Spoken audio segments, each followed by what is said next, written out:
Pissed off disc golfers, heartbreak, and a Gannon-burst scream heard around the world. I'm Jefferson, alongside me the one with all the holes in his game, Swiss Cheese, and we're with the disc golf world, breaking down the final round of the first DGPT Plus event of the year, WACO. Make sure to subscribe to not miss out on all things disc golf, as we've got you covered all season long. After a couple days of weird weather, Championship Sunday turned out to be a beautiful day, and for me, nothing beats the feeling of the final day. The only thing that could have made it better was finishing over at Brazos. I understand the arguments about spectating and the sport needing that, but it still upsets me that being the reason we can't finish over at Bravo's Beast with all the history attached. Kinda lame. It's probably better for the sport, but I can count on one hand the amount of people I talked to that wanted to see the final round over at WACO. I could go on and on about this, but I don't want to steal Swiss's thunder for this weekend disc golf on Friday, so you'll just have to wait until then. But what I do have to give a piece on is PDGA Live not working. Again, for the second tournament in a row. You disc would never. Just saying. It didn't seem like an entire shutdown like at chess.com, but from the lead card getting to hole 9, I was unable to see any scorecards. It kept displaying round 1 scores, and I knew I was not the only one having this issue. Luckily, Swiss's was working, but I was stuck wondering what the hell was going on, trying to decipher the crowd's cheers from a distance. For us, it is extremely important that there is a way to check scores so we can stay updated on the action, and more importantly, try and capture it for you. Kinda hard to do when I can't see anything. I don't know how long we can go with the working out the kinks before we can really start judging, but we're 2 for 2, and I'm not going to settle for, at least it didn't break as much, when there was a perfectly good system already in place. This is holding back disc golf in my opinion, not having readily available stats for the disc golf nerds like us to get more of a fix. There are features and stats we used to have that were taken away that make even our recaps harder to do because the info we used to use isn't out there anymore. If you want fans to be invested in the product, this is a simple way to do that. I hope they know disc golf fans care about the people and personalities rather than just watching people throw the disc really good. Don't get me wrong, that's still a big part, but there's a reason players like Brody, Yuli, Germ, and other fan favorites draw cards bigger than 3rd or 4th chase. They would rather watch someone they care about no matter if they hit 94 trees or not. And stats is one way to build that connection because disc golf is still far behind on content and ways to learn about the players. Well, besides the top of the top. Just my thoughts. But let me know in the comments if you had trouble with PDGA Live, or maybe I just have a sucky phone.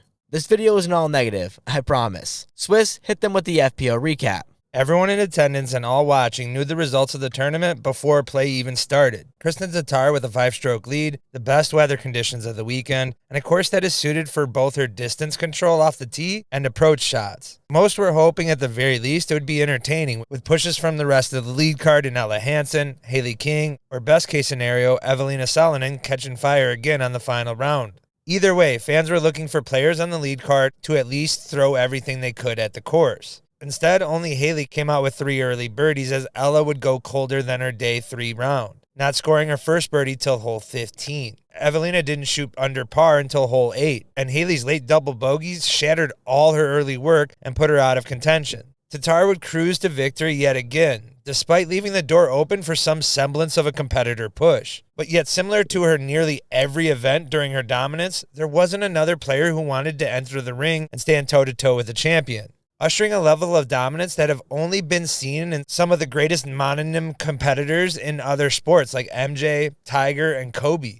For the entire field, Tatar is more difficult to crack than the second level of Lion King on Sega Genesis. All sitting trying to tackle the can't wait to be king level, literally jumping through mental hurdles while being tossed around from stop to stop when Tatar is a virtual Contra cheat code in the FPO. Tatar's 4 under was more than enough to give her a 7-stroke win, yet she was so far ahead and the poor performances of every other lead card participant, she could have put together an even round and still not have been challenged. Owen Scoggins, like so many times before, would respond with a 5 under after her worst performance the prior day. The round in the performance from the players above her moved her onto the podium for a 2nd place finish, while Holland Hanley's 3 under was just enough to edge out Evelina for a 3rd place finish. For Tatar's dominance, the only end in sight is a question of how long she wants to play. Unlike the MPO that seems to be pushed by younger and younger talent year after year, the FPO has yet to see the promising young players step up on a consistency level to push Tatar for championships. And the veteran players have found enough consistency for podium pushes and wins in Tatar's absence or off tournaments.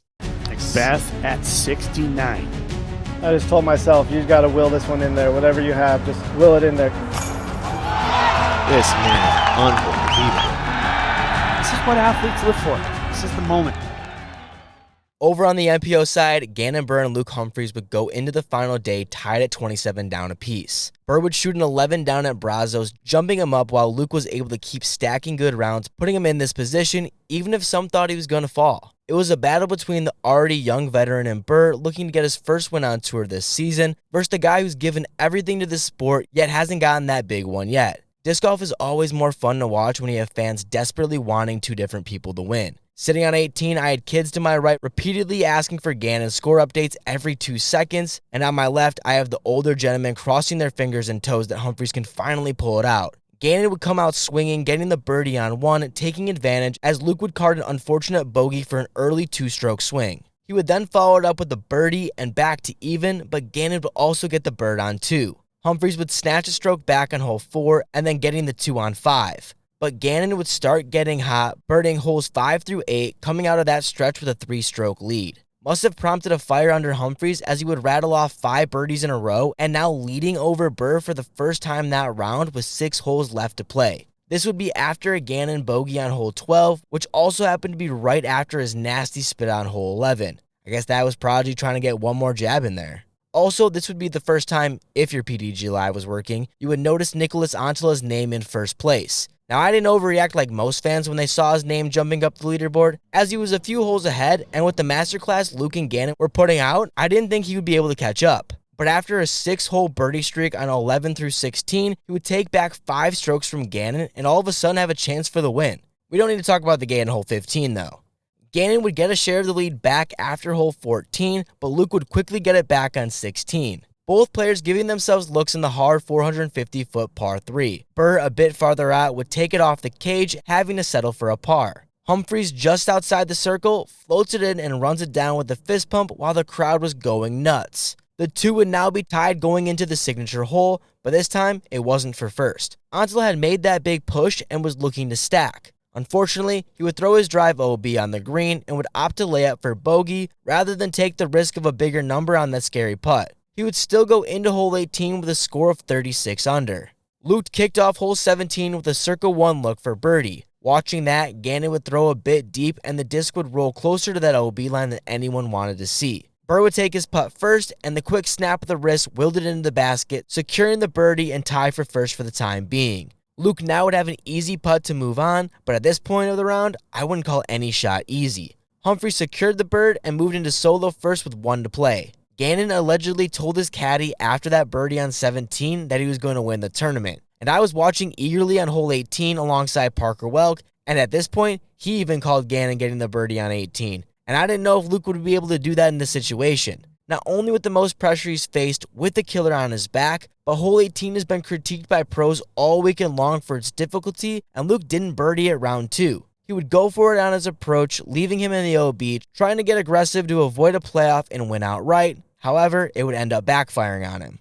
I don't mind the play from Humphries, and I appreciate the go-for-it mentality instead of laying up for a playoff, and to go to a hole you already bogeyed in the round with way less experience in this situation than Buhr already has. There was no way Gannon wasn't getting the birdie on 18, and if the stream didn't give that away, I don't know what will. Starting and finishing with his only 2 bogeys of the round, Luke was still able to secure a tie for second place along with Nicholas Antila at 36 under, 1 stroke back of Gannon Buhr.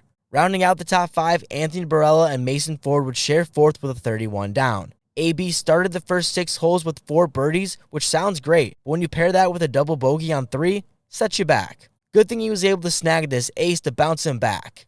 Also, shout out for airdropping me the clip for all you to see. Combine that with 11 birdies and he would finish 11 down for the day, following up a win with a top 5. Can't complain about that, and it's still looking good for Barella moving forward.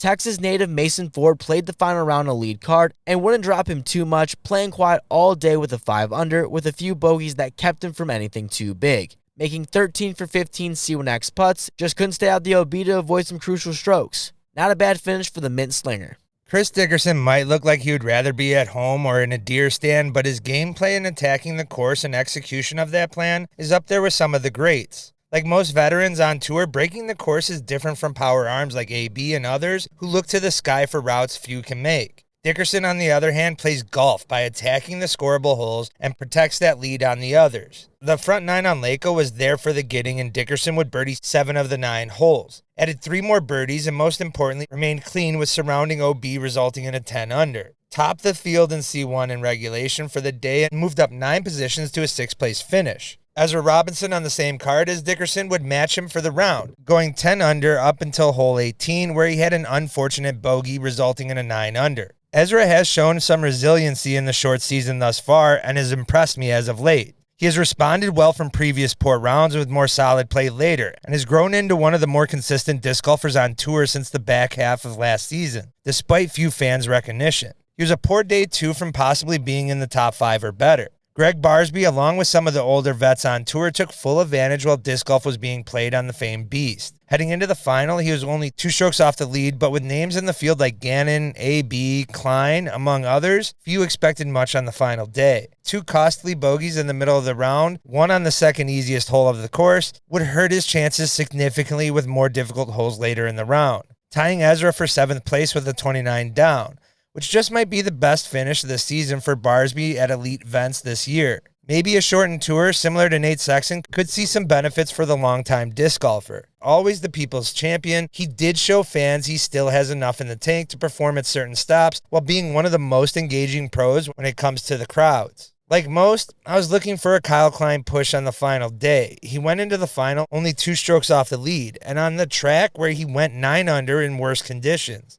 Yet he stumbled out of the gates going 1 over on the front 4 holes, putting Klein 5 strokes behind early in the competition, with everybody knowing what that back half had in store. Kyle seems to excel when pushed competitively. Being that far out of the lead that early, with a number of competitors tightly surrounding him, he knew the likelihood of winning the event was slim, especially going only 3 under on the easier front 9. Even with a 6 birdie run, 3 bogeys later would result in a 4 under and drop him 2 positions on the day. Wrapping up the top 10, Ricky Wysocki would come back on the final round with a bogey-free 9 down, jumping him up 10 spots into the top 10, following up his second from chess.com. He was just a caddy away from a 6th place finish. I suggest to watch. Pretty sure Nico still has some laying around somewhere. Our boy Adam Hamlis would finish his round in the same place he started, staying 28 down and tied for 10th. He would have a much more rocky round with 4 bogeys, but with 10 birdies, Hamlis would end with an average 6 under. I like what I'm seeing, just keep him away from ball golf courses. The homie Casey White would also tie for 10th after a 5 down, which could have been better if it wasn't for a late OB drive on 17 that snowballed into a double bogey. Guess what? Joel Freeman also tied for 10th with a 5 under at WACO. With 1 bogey, but 3 OBs doesn't help the score much. Good thing he was able to scramble out of it most of the time. Nate Sexton would be the last player to tie at 10th, shooting his worst round of the event with a disappointing 998 rated for the day. Wouldn't want to commentate over that one. Now for some Championship Sunday quick hitters. Chris Tatar gives a 30% on all merchandise after the win for all you simps out there to unload your tax returns on. We're still searching for that video of Yuli eating it at Hole 11's tee pad. Hopefully it tasted good. AB pulls out one of the best Antilla impressions I've ever seen. Drew Gibson catches a fan sleeping on 18 of Bravos. I guess Ezra is right about WACO being better. You know Pro Disc Golf is back when my Instagram timeline is swamped with after-tournament posts filled with whatever has been lingering on the pros' minds. I don't have time, nor do I care to read all these to you, so pause if you want to know what some of your favorite pros had to say. But I will take this as an opportunity to say thank you guys for supporting the daily round recaps. If you like them, make sure to drop a comment so we can keep pushing them out for you guys. Thanks to everyone who came up and said what's up to us at WACO. We love seeing you guys and chatting. So always feel free to say hey if you see us out there. The boys have lots of content planned for Austin, so stay on the lookout for that as we head that way in the minivan. If you enjoyed, make sure to drop a like and subscribe. It's the easiest way to support the channel while we're on tour. Oh, and if you want to know what the hell is making pro disc golfers mad, check out the video right here.